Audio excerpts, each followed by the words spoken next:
하나님의 말씀 보겠습니다. 사도행전 18장 9절과 10절 두 절만 보겠습니다. 사도행전 18장 9절과 10절. 밤에 주께서 환상 가운데 바울에게 말씀하시되 두려워하지 말며 침묵하지 말고 말하라. 내가 너와 함께 있음에 어떤 사람도 너를 대적하여 해롭게 할 자가 없을 것이니 이는 이 성중에 내 백성이 많음이라 하시더라. 아멘. 오늘은 낙심될 때 when you are depression or discourage에 대해서 말씀합니다. 깊은 낙심에서 회복하는 길, 주제가 좋지요. 아마 현대의 복잡한 인생의 여정을 살아가는 모든 사람들, 특히 그리스도인들에게 있어서 매우 중요한 주제인 것 같습니다. 우리는 흔히 예수님을 믿는 우리들을 향하여서 예수 믿는다 그러면은 365일 동안 햇볕만 내리는 날, 잘 나가고 의욕이 넘치고 모든 일이 잘 되는 이런 선입견을 우리가 갖기 쉽습니다. 마치 산삼으로 깍두기에서 먹는 그런 삶, 100년 된 산삼을 갖다가 깍두기에서 먹는 그런 아주 행복한 삶이 그리스도인의 삶일 것이라 라고 생각하는 경우도 있을 것입니다. 그러나 그렇지 않습니다. 낮이 있고 밤이 있듯이 햇빛이 뜨면 비가 오듯이 그리스도인에게서도 어려움이 올 수도 있고 고난이 올 수도 있고 그 가운데서도 하나님이 함께 하시는 행복을 우리가 맛볼 수 있다는 것입니다. 오늘 그것을 사도행전 18장에서 사도 바울을 통하여서 우리에게 보여주고 있는데 오늘 읽었던 말씀 주님 말씀하십니다. 밤에 주께서, 밤이라는 것은 우리가 말하는 낮 밤도 되겠지만 사도 바울 얼마나 유명합니까? 그죠? 손수건을 던졌는데 병자가 나을 정도로 대단하죠. 셋째 하늘까지 보건 사도 바울, 그를 향하여서 밤에 주님이 찾아왔다. 그것은 바울이 복음 증거하다가 마음에 상처가 많았고 실망이 많았던 것을 우리가 이해할 수 있죠. 주님께서 환상 가운데 바울에게 말씀합니다. 바울이 잘 나가고 365일 동안 영적으로 충만했다면 주님이 찾아와서 굳이 말씀할 필요가 없었을 것입니다. 근데 주님이 그 위대한 사도 바울에게도 찾아왔다는 사실이 우리들에게 위로가 될 줄로 믿습니다.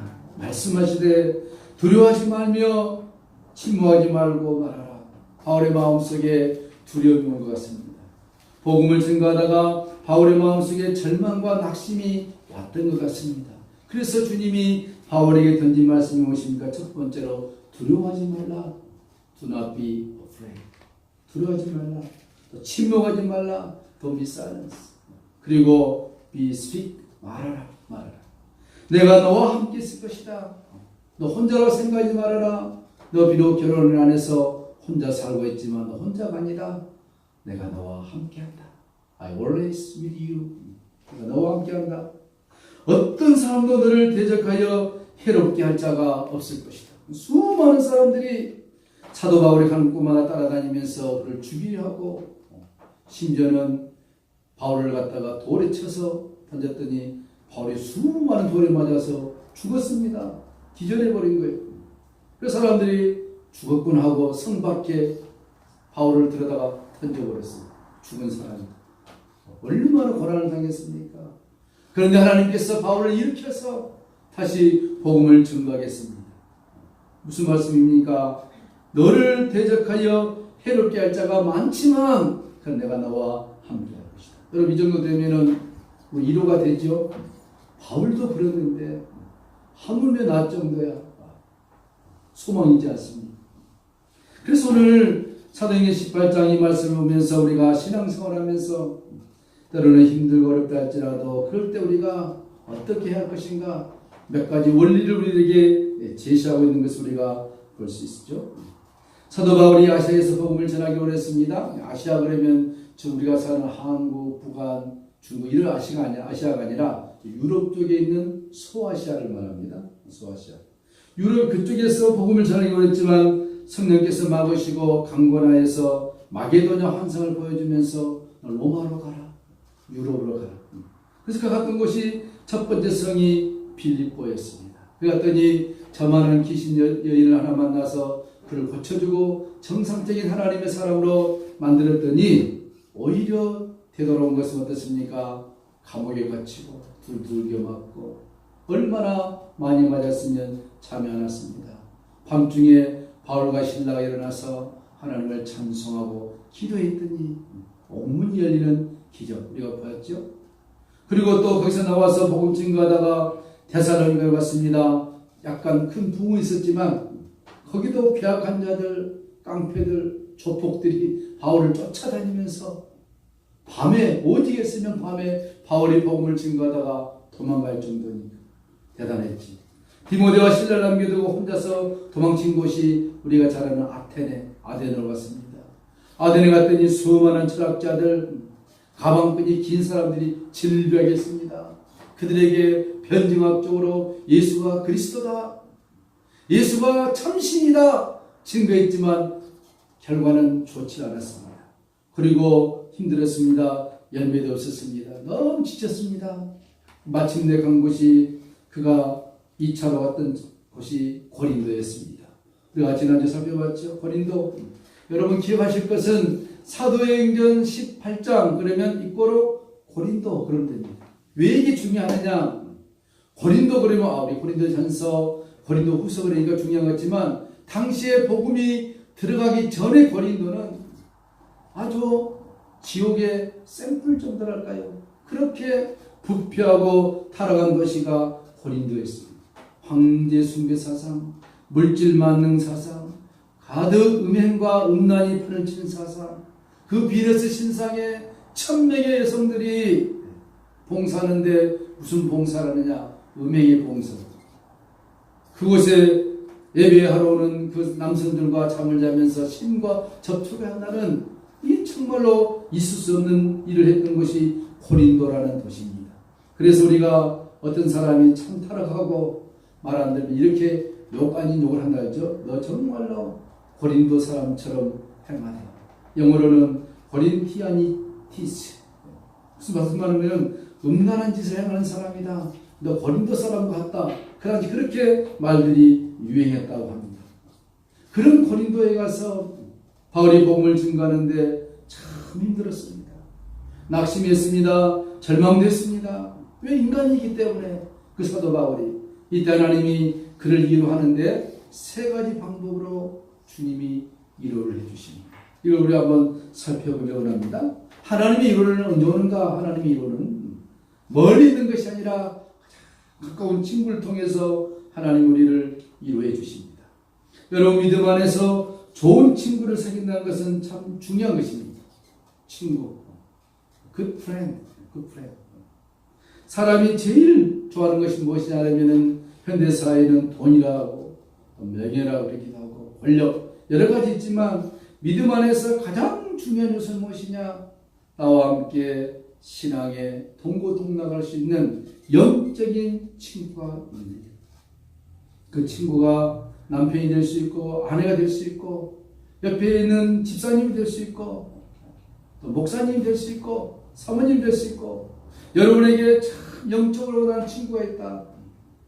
예수님을 향한 말씀이니까 I am your good friend. 내가 늘 친구야. 친구. 영화도 있죠. 친구야. 여러분 신앙에 좋은 친구가 있다는 것은 그만큼 우리가 행복한 인생을 살 수 있는 근거가 된다는 것이죠. 하나님께서 지쳐있는 바울에게 누구를 보냈습니까? 브리스길라와 아굴라 같은 좋은 믿음의 친구를 붙여줬습니다. 그들이 처음에는 믿음이 없었지만 이 바울을 통하여서 예수님을 발견하고 난 이후에 한평생 동안 바울에게 놀라운 귀한 브리스길라와 아굴라 부부가 되었습니다. 그들은 같은 일을 했습니다. 생각해 보세요. 사도 바울 당대 유명한 석강인데 그가 하는 일은 무엇이었습니까? 지금으로 말하면 일용직, 텐트 메이커, 텐트 만드는 일. 마침 브리스길라와 아굴라도 이 텐트 만드는 일을 같이 했습니다. 그리고 얼마나 마음이 통하겠습니까? 또 브리스길라와 아굴라도 로마에 살다가 그 황제가 다 본국으로 가라 쫓겨가서 가는 곳이 고린도로 쫓겨왔습니다. 처량한 삶이죠. 친구가 있다는 것. 어느 날 젊은 집사님이 하루아침에 힘든 인생의 여정의 길로 들었었다 합니다. 아침에 예쁘게 화장을 하고 좋은 차를 타고 저 시내의 친구를 만나러 갔습니다. 그런데 가다가 불행하게도 교통사고를 당했습니다. 병원에 옮겨져서 여러 가지 체크해 보니까 드디어 결론이 당신 오른쪽 다리 하나를 잘라야 한다. 썩어 들어가니까. 시간이 지나서 썩어 들어가니까 다리를 잘라야 한다. 여러분 생각해 보세요. 여성이 다리 하나를 자른다? 물론 하나 있으니까 잘라야 된다. 이건 아니지 않습니까? 얼마나 절망이겠습니까? 하루아침에 행복한 가정이, 행복한 인생이 완전히 깨져버린 거예요. 목사님이 찾아와서 이루어줘도 이루어가 됩니까? 남편이 이루어간다 이루어가 됩니까? 성도가 찾아와서 이루어간다 이루어가 됩니까? 아무런 이루어가 안 된 거예요. 드디어 시간이 지나서 퇴원했습니다. 목발을 짚고 집에 들어왔었는데 너무 괴로운 거예요. 내 인생이 왜 이렇게 됐나? 늘 삶이 그냥 우는 거예요. 어느 날 늦은 오후에 목발을 의지하여서 교회를 갔습니다. 아무도 없는 텅 빈 공간에서 하나님 앞에 펑펑 울었습니다. 하나님 왜 납니까? 잘 나가는 왜 나에게 이런 시련을 줍니까? 한참 울었더니 가슴이 조금 후련하더래요. 저희 있는데 얼마 후에 저 뒷문에서 삐그덕하고 문이 열리더래요. 할머니 권사님이 뚜벅뚜벅 오면서 자기 옆에 앉습니다. 그러면서 그 할머니 권사님이 이 젊은 다리 하나 없는 집사에게 하는 말 그대로 옮기면 얘 이년아 너는 그래도 한 다리가 있지 않느냐. 나는 두 다리 없이 이렇게 살면서도 하나님 은혜에 감사하고 있다. 내 생명 살려주신 것 얼마나 감사한지 모른다. 두 다리 다 잃어버린 할머니가 와서 하니까 호통을 치니까 위로가 아니라 너는 한 다리 있지 않느냐. 나는 한 다리만으로 있는 거 부럽다. 호통친 소리가 그 순간 이 젊은 집사에게 성령의 음성으로 들렸습니다. 그렇구나. 나에게는 한 다리가 있지 않느냐. 내가 그 현장에서 죽었다라면 내 사랑하는 자녀들, 남편, 가족, 친구들 어떻게 볼 수 있느냐. 생각이 그 순간 바뀝니다.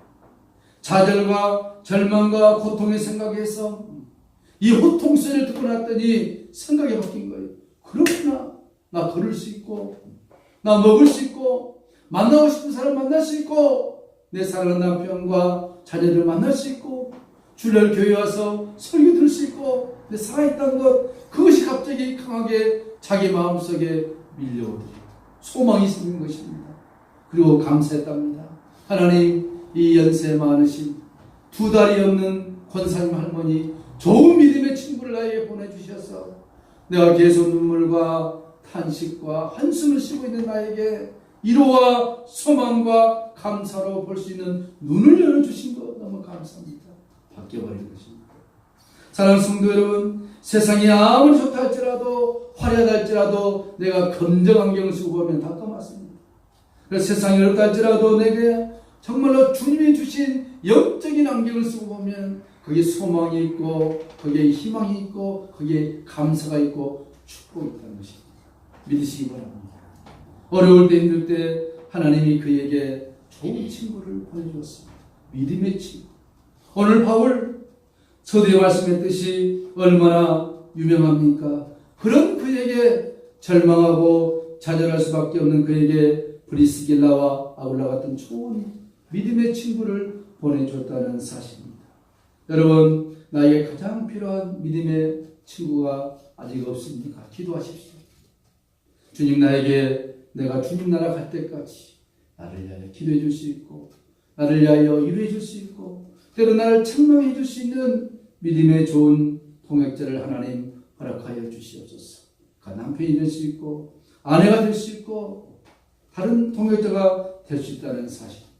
하나님, 우리가 낙심하고 절망할 때 이렇게 믿음의 친구를 바울을 통해서 보내준다는 것을 우리가 살펴볼 수 있죠. 또 하나는 우리가 하나님의 위로를 언제 받을 수 있습니까? 그것은 오늘 성경에 보니까 말씀을 통한 회복입니다. 말씀을 통한. 밤에 주께서 환상 가운데 바울에게 말씀하시되 하나님께서 바울에게 말씀했다. 무슨 말입니까? 하나님의 말씀이 그에게 다가왔다는 것입니다. 여러분, 사실 이 세상에서 하나님 말씀보다 더 우리의 마음을 이루시키고 우리의 마음에 기쁨과 소망을 주는 것은 없다고 우리가 믿습니다. 하나님 말씀, The Word of God, 그 말씀, 하나님의 말씀만 받으면 천지를 창조하시고 하나님의 말씀만 받으면 이 살고 있는 지구도 앞으로 없애버릴 건 전능하신 하나님의 말씀이 저와 여러분에게 있다는 사실에 감사하십시다. 나에게 하나님의 말씀이 있다. 나에게 하나님의 말씀을 볼 수 있는 성경이 있다. 좀 여러분 우리 앞에 성경이 있는 것 감사하시기 바랍니다. 여러분 종교 개혁이 일어나기 전 17세기 전까지는 아무도 성경을 볼 수가 없었어요. 그 당시 로마 카톨릭이 지배하고 있었기 때문에 사제들 외에는 평신도들은 성경을 못 보겠습니다. 괜히 잘못 봤다가는 우리 사제의 포지션에 대든다. 그냥 못 보겠어요. 아주 우매하게 만들었어요. 그러다가 위클리프트에서 성경 번역이 시작되고 루터가 종교개혁을 일으키고 그 이후부터 성경이 번역되고 그래서 지금 우리가 마음껏 성경을 보고 읽을 수 있다는 것입니다. 성경을 못 보게 해야 사람이 또 성경을 보는데 그죠? 보게 하니까 또 안 보게. 북한 같은 경우는 성경을 못 보게 하니까 지하에서 그냥 어찌나 많이 봤든지 이런 성경이 아니에요. 손으로 쓴 성경, 완벽한 성경이 아니라 그냥 마태복음서는 몇 장 가지고 늘 꾸겨 넣어서 보니까 땀이 젖고 뭐 젖어서 그걸 읽고 있는 거예요. 그걸 읽으면서 그때 울어요. 하나님 말씀. 우리 어떻습니까? 신구약 66권을 다 줘도 눈부는커녕 1분 읽고 나면은 아 졸려 자야 되겠다. 이게 우리의 실정이라는 거예요. 저 지금 이슬람 쪽에서는 하나님 말씀을 읽고 변화되고 하나님 말씀을 읽고 통곡하고 하나님 말씀을 읽고 변화되고 하나님 말씀을 읽다가 잡혀서 죽기도 하고 감옥 가기도 하고 그런데 우리는 너무 자유스러운 나라에 살면서 하나님 말씀이 우리에게 있음에도 불구하고 말씀을 멀리하는 우리의 게으름과 악함을 우리가 한번 되돌아봐야 할 것입니다. 우리가 힘들고 어려울 때 하나님은 우리에게 하나님의 말씀을 주어서 기도케 하십니다. 그리고 그 말씀 속에서 내가 이로움을 받고 말씀 속에서 소망을 받는 것입니다. 제가 대학 다닐 때 영적으로 좀 깊이 들어가고 싶다 그런 소망이 생기더라고요. 제가 딱 놀래서 기도하면 이 사람이 어떤 상태에 있구나 딱 알 정도로 그죠? 신기하더라고요. 그런데 강주 광역시 가보면은 지금 있는데 베델교회라는 교회가 있습니다. 통합적 교회인데 지금은 아주 큰 교회가 됐어요. 수천 명이 모이는데 그 당시 그 교회를 담임한 손성현 목사님 계시는데 제가 그 교회 좀 출석할 때 교인이 한 200명 됐어요. 200명 정도. 그 목사님 볼 때마다 늘 존경스럽더라고요. 이마가 쑥 들어갔어. 앞에가 설이 있는데 왜 들어갔냐 했더니 늘 이렇게 기도하니까 이마가 들어갔다 설이 있는데 뭐 사실인지 모르겠지만 내가 쑥 들어갔어. 어느 날 전화해서 그 목사님과 제가 상담하기로 약속을 잡았습니다.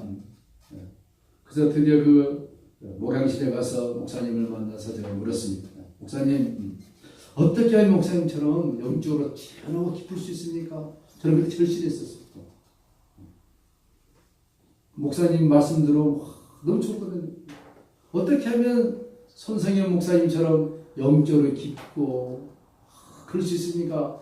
물었더니 그 목사님 저희가 아주 좋은 말씀을 주셨는데 뭐라 하냐면은 비결은 이것이다. 뭐냐 하루하루 말씀 보고 기도해라. 끝. 나는 찾아갈 답이 뭐 금식을 하든지 성기를 하든지 뭐 작정을 하든지 뭘 답을 줄 것 같은데 그 말 한 거예요. 돌아오면서 어찌나 실망했는지 뭐 이런 답이 다 있냐. 그런데 제가 신앙적으로 철이 들고 지금 생각해 보니까 그게 죄다. 산기도 가서 뭐 그냥 불 받고 금식에서 뭐 화려한 거 보고 순간은 좋겠지만 반짝이다. 진정한 힘과 능력이 있느냐? 매일매일 성경 한 구절이라도 읽으면서 주님 오늘 이 말씀대로 내가 살기를 원합니다. 이 말씀대로 나를 인도해 주시옵소서. 하루, 한 주, 한 달, 1년, 10년 쌓아가면 그게 your power, 힘이라는 것입니다. 믿으시기 바랍니다. 이게 말씀의 파워예요. 여러분 미국에 가보면 좋은 두 교회가 있습니다. 제가 한번 비교해 드릴 테니까 한번 생각해 보세요. LA 가보면은 오렌지 카운티 한국의 강남이라는 곳에 여러분 잘 아는 로버트 슐러 목사님 들어보셨죠? 책도 많이 썼습니다. 적극적 사고방식 이런 것들 있잖아요. 그분이 목회하는 교회 이름이 크리스탈 처치 수정교회. 교회를 전부 벽면 유리로 만들었습니다. 화려합니다. 그 교회와 존 메가더 목사님이 목회하는 그레이스 커뮤니티 처치 은혜로 교회죠. 그 교회가 있었습니다. 한때는 두 교회가 쌍벽을 이룰 정도로 미국에서 유명했었죠. 그런데 특징이 있었어요. 로버트 슐러 목사님이 목회하는 교회는 적극적인 사고방식으로 교회가 부흥하려면 사람 관리를 잘 해야 한다. 그 당시에 수천 명 되는 교인들이 컴퓨터에 다 입력돼가지고 오늘 어느 집사님이 생일이고 그 집 아이가 생일이고 다 이게 컴퓨터 된 거예요. 생일 되면 막 케이크도 보내고 카드도 보내고 막 관리를 잘 했습니다. 그러면서 목회에 성공하려면 이렇게 해야 된다. 좋은 얘기들이죠. 그것을 가장 많이 접목해온 교회들이 한국의 대형 교회들고 감리교회. 로버트 슐러 목사 하면 그냥 뿅 갔습니다. 만시가 열렸습니다. 그렇게 목회했던 수종교회 결과되었습니까? 교인들이 하나둘 다 떠나고 지금 그 교회가 로마 카톨릭에게 팔려나갔습니다. 반면에 존 메가더 목사님이 목회하는 그 교회는 조직적으로 엉성했어요. 그런 거 없고 오직 존 메가더 목사님은 성경을 가지고 성경이 이렇게 말한다. 말씀으로만 승부를 걸었습니다. 처음에 성도들이 지루했지요. 뭐 그냥 흥미있는 것도 없고 무슨 프로그램도 없고 얼마나 답답했겠습니까? 그런데 지금 그 존 메가더 목사님이 설교하는 그 교회 엄청납니다. 말씀을 듣고 왔던 성도들이 10년, 20년 변하니까 아주 능력 있는 하나님의 사람들로 변했습니다. 그 교회는 다른 편법 안 씁니다. 오직 말씀입니다. 이 존 메가더 목사님이 싫어한 것이 뭐냐?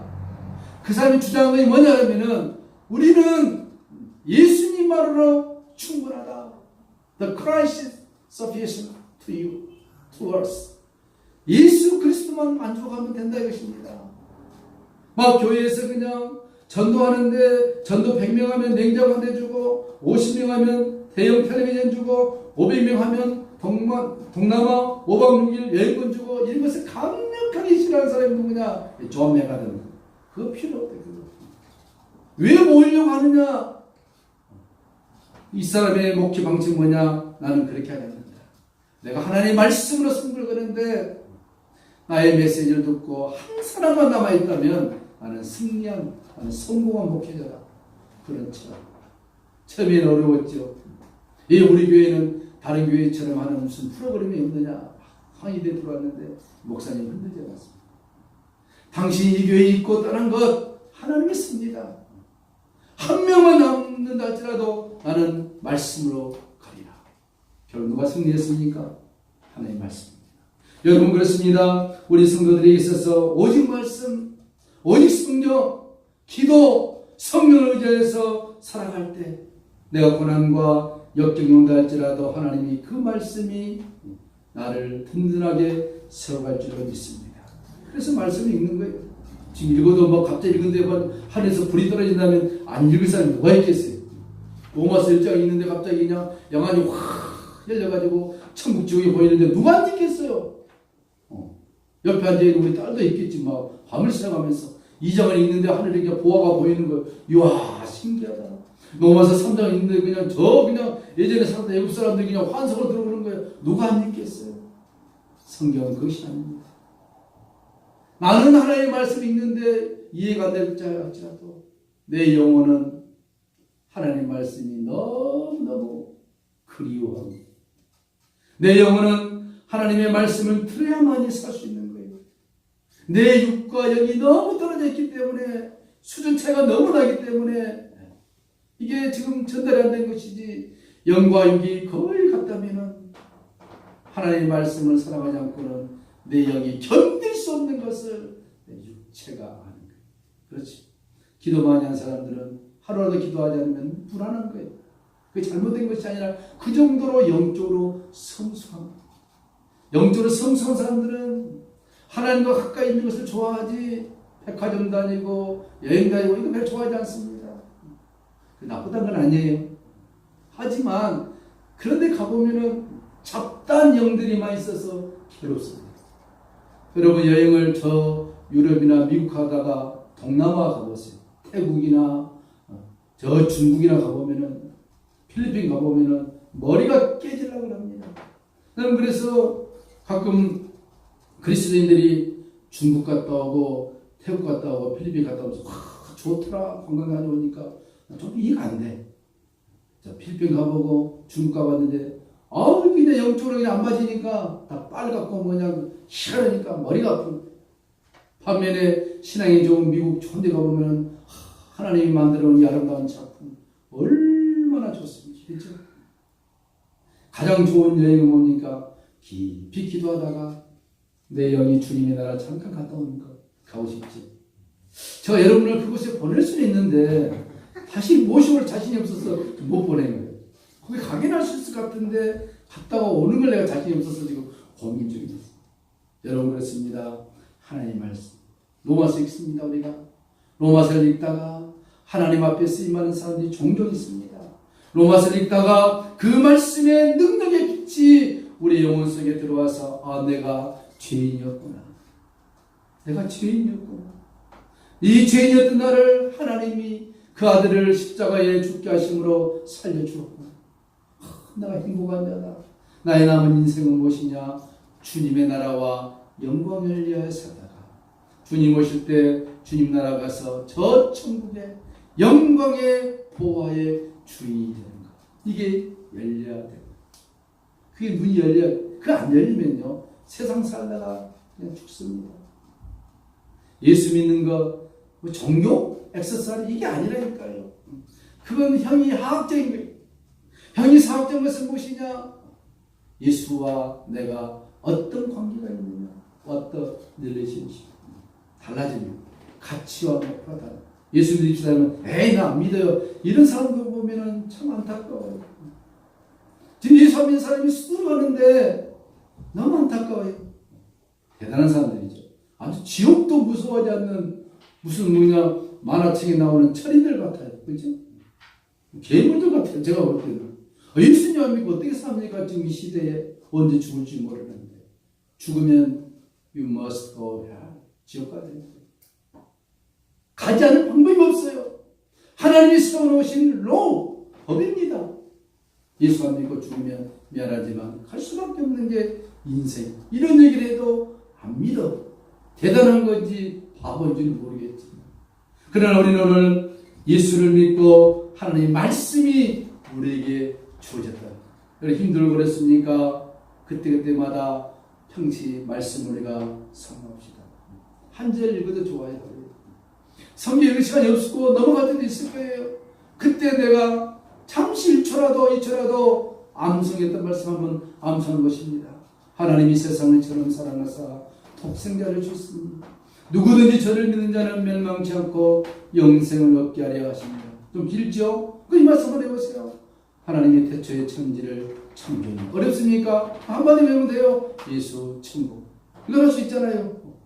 그러니까 이것은 practice. 매일 연습하면은 주님 앞에 가까이 갈 수 있는 우리 신앙의 자세가 된다는 것입니다. 마지막으로 하나님을 그의 백성들을 어떻게 하십니까? 환경을 통해서 이루하십니다. 오늘 12절부터 17절까지 보니까 바울이 복음을 증거하는데 고소를 했어요. 총독이에요. 갈리오라는 총독이 고소했습니다. 저 예수 믿는 것을 불법으로 해주세요. 불법으로. 예수 믿는 것을 불법으로 법을 정해놓으면 못 믿습니다. 그런데요, 하나님께서 이 정말로 갈리오라는 총독의 마음을 바꿔버립니다. 그 총독이 살펴보니까 아니다. 이 법이 이 로마법과 예수 믿는다는 이 일이 로마의 법과 저촉이 안 된다. 결론 내려버려요. 하나님은 얘기죠. 그래서 살아난 거 아닙니까? 무슨 얘기입니까? 하나님께서는 때로 구약 처방으로 환경을 바꿔서 하나님의 백성들을 이루하시고 보호하신다는 사실입니다. 우리가 구약 성경을 보면 이해할 수 없는 일이 너무 많습니다. 예를 들면 이스라엘 백성들이 바벨론 포로가 되었습니다. 언제 본국으로 들어갈 기약이 없는 거예요. 포로로 잡혀가서 수많은 사람들이 힘들게 살다가 죽었습니다. 우리나라 사람들이 일제 포로 시대에 끌려가서 말없이 죽은 사람들이 얼마나 많습니까? 그런데 하나님께서 고레스라는 왕의 마음을 감동감화시켜서 고레스라는 왕, 도저히 예수를 믿지 않은, 하나님을 믿지 않은 사람 왕을 감동시켜서 저 포로로 있는 하나님의 백성이 된 이들을 본국으로 돌아가라, 있을 수 없는 일을 하셨다니까요. 역사상 학자들이 말한다. 최고의 미스터리가 뭐냐? 어떻게 고레스 왕이 70년 동안 바벨론 포로 생활하고 있는 이스라엘들에게 너 집에 가도 돼, 이 한마디를 했을까? 풀려지지 않는 숙제라고 합니다. 하나님께서 고레스의 마음을 변화시키사, 이게 정답이에요. 뭐 답을 쓸 수가 없어요. 하나님이 그렇게 했다는 것입니다. 그러죠? 안진병이 어떻게 나왔대? 하나님이 낫게 했대. 그게 정답이에요. 간질병 걸린 사람이 어떻게 나왔대? 귀신 들려서 쇠사슬을 꽁꽁 묶고 있는데 청년이 쇠사슬을 끊어버려요. 슈퍼맨인가? 아니. 근데 그 사람을 낫게 했대. 누가? 예수님이. 어떻게? 몰라. 그게 정답이에요. 하나님이 하시면 됩니다. 그게 정답이라니까요. 그러니 믿음이 없는 사람이 들을 때 얼마나 답답하겠습니까? 우리가 들으면 할렐루야죠. 에스더 6장을 보면은 모르드게와 온 유대인을 다 죽이려고 하만이 계획을 꿉니다. 그때 그 왕이 아하스로 왕인데 신기하게도 그날 밤에 잠을 자려고 하는데 잠이 안 오는 거예요. 내리면은 모르드게를 하만이 높은 창대에다 달아서 죽이려고 하는 그 전날 밤에 아하스로 왕이 잠이 안 와요. 잠이 안 오니까 요즘 같으면 사람들이 잠이 안 오면 뭐라 합니까? 비디오를 볼 텐데 그 당시 왕은 비디오가 없으니까 역대 왕들의 일을 가져와라 읽는 거예요. 읽는데 어떤 기록을 보니까 왕을 암살하려고 했을 때 암살자를 막는 사람이 있었는데 누구냐? 그가 바로 모르드게다. 와, 이런 사람들이 있네. 그럼 물었습니다. 이 사람에게 무슨 상을 줬느냐? 상 준 적이 없는데 무슨 이런 일이 있느냐? 그 다음날 모르드게를 불러와서 했더니 모르드게가 청을 합니다. 뭐냐? 이렇고 저렇게 해서 저 하만이라는 자가 유대 민족을 다 죽이려고 지금 계획을 깨고 있습니다. 아니 이런 일이 있느냐? 그래가지고 모르드게를 달려가는 그 큰 창대에다가 하만, 지금 말하면 그 왕의 2인자죠. 그 하만을 달아 죽겠다는 거예요. 그래서 그런 말미암아 유대인들이 하만의 기기에서 살아나는 것을 불임절이라. 어떻게 이런 일이 일어났느냐? 그 하나님이 하신 거예요. 그날 밤에 그렇게 술 먹고 잘 자던 왕이 잠이 안 왔을까? 잠 안 오게 한 것도 하나님이 하셨다는 거예요. 이게 모든 인류의 역사는 하나님의 환경을 통해서 하십니다. 여러분 그렇습니다. 하나님의 백성들 우리들에게 때로는 하나님께서 환경을 통해서 우리를 인도해 가십니다. 환경을 바꾸시고 환경을 바꾸고 지금 세상에 돌아오는 환경들이 좋지 않지 않습니까? 인간이 살기에 너무너무 나쁜 환경으로 가고 있는 거예요. 오직 했으면은 예전에 생선알탕이 그렇게 인기 있었는데 생선알탕 먹으면 너 죽는다. 왜? 그 태평양에 있는 쓰레기 플라스틱 조그만 조각들을 고기들이 먹는 거예요. 이 고기들 몸속에 그것이 다 축적되어 있는 거예요. 그걸 인간이 먹었다가는 무슨 병에 걸릴지 몰라. 생선 내장탕은 먹지 마라. 지금 그래도 내장탕을 먹는다. 그 사람 뭡니까? 나는 빨리 가고 싶다는 스스로의 다짐이겠지. 이런 세상이 된 거예요. 이런 환경 속에서 과연 어떻게 우리가 살 것인가. 그럼에도 불구하고 하나님께서는 그의 사랑하는 백성들을 이런 험한 가운데서도 인도해 주신다는 것입니다. 애굽에 흑암이 가득 찼는데 이스라엘 백성들이 거주하고 있는 고센 땅에는 광명의 빛이 비쳤다. 실제적으로 있었던 일입니다. 그걸 끝내지 마시고 영적으로 봐야 됩니다. 온 애국 같은 세상에 흑암이 가득하지만 하나님의 백성들이 거주하고 있는 곳곳에는 하나님의 영적인 광명의 빛을 비춰 주신다는 것입니다. 암이 얼마나 많습니까? 암 심심하면 암이 찾아옵니다. 암 찾아오면 여러분 거절해야 되겠죠. 스트레스를 통해서, 음식을 통해서, 하여튼 희한한 방법으로 나도 모르게 암이 찾아오는데, 암자를 보면은 입구가 3개가 있어요. 입구자가. 어? 암이 어디서 오느냐? 이불에서 온대요. 먹어서 오든 말라 뱉어서 오든. 그리고 중요한 얘기입니다. 그 한자를 푸는 사람들의 말에 의하면은 암은 입하고 관계가 있대요. 뭘 먹느냐, 뭘 먹었느냐. 입구가 3개니까. 또 뭘 말하느냐. 요거에 따라서 암이 왔다 갔다 한대요. 무슨 얘기냐면은 음식을 잘 가르쳐 드시고, 그 다음에 입을 통하여 하나님을 찬양하고 감사하라. 그런 마음이 오다가도 여 집은 갈 곳이 아니라 돌아간대. 그런데 그냥 개차반처럼 음식을 먹고 술도 한대하고 그냥 돼지고기 기름 그냥 먹고 막 그런 것만 찾아서 먹고 불평하고 불만하고 스트레스하고 막 그러면은 암이 여기가 바로 내 자리구나 하고 쓱 들어온다. 중요한 것은 암이 한번 들어오면 안 나간다는 사실. 나갔으면 좋겠는데, 그죠? 이런 세상에 우리가 살고 있는데 어떻게 살 것이냐? 하나님 앞에 기도하면서 말씀을 통하면서 살 때 무슨 환경이라 할지라도 하나님께서 그의 백성들을 넉넉하게 지켜주신다. 그 성경 말씀합니다. 우리의 마음을 다스리는 것이 성을 빼앗는 것보다도 낫다. Control your mind. Control your mind. 쉽지 않죠? 그래서 우리 낙심과 절망과 좌절의 마음이 들고 있을 때마다 오늘 바울, 그런 바울도 이 삶의 고난이 올 수 있는데 이때 주님이 어떻게 찾아오셨느냐? 친구를 통해서, 말씀을 통해서, 환경을 통해서 바울을 위로하시고 바울을 격려하시고 바울에게 비전 주신 그 하나님이 오늘 그렇게 우리들에게도 찾아와 주신다는 사실입니다. 밤에 주께서 환상 가운데 바울에게 말씀하시되 두려워하지 말며 잠잠하지 말고 말하라. 내가 너와 함께 있으며 아무 사람도 너를 대적하여 해롭게 할 자가 없을 것이니 왜 그렇게 하느냐? 결론입니다. 이는 이 성중에 내 백성이 많음이라.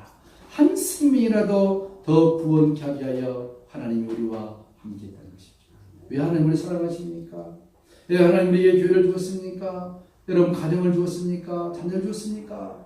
한 생명이라도 주님 오시기 전에 하나님의 자녀 삼으시라는 하나님의 간곡한 절규에 찬 호소가 우리 심령 속에서 울려지기를 축복합니다. 하나님 아버지 감사합니다. 오늘 사명절 말씀을 통하여서 이런 어려움과 환경과 절망과 좌절과 낙심이 있을 때 주님의 믿음의 친구를 보내시사, 때로는 하나님의 말씀을 보내시사, 때로는 하나님께서 환경을 통해서 주의 백성들을 위로하시고 권면하시고 축복하신다는 사실, 이 우리의 삶의 신앙 예정 동안 늘 묵상하고 기억하면서 승리하는 우리 인생길이 되게 하여 주시옵소서. 예수님의 이름으로 축복하며 기도하옵나이다. 아멘. 찬송가 300장 하시겠습니다. 300장.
괴로운 인생을 사는 동안 주님의 은혜가 족하다 했사오니 이 은혜로 사는 우리의 복된 인생길이 다 되게 하여 주시옵소서.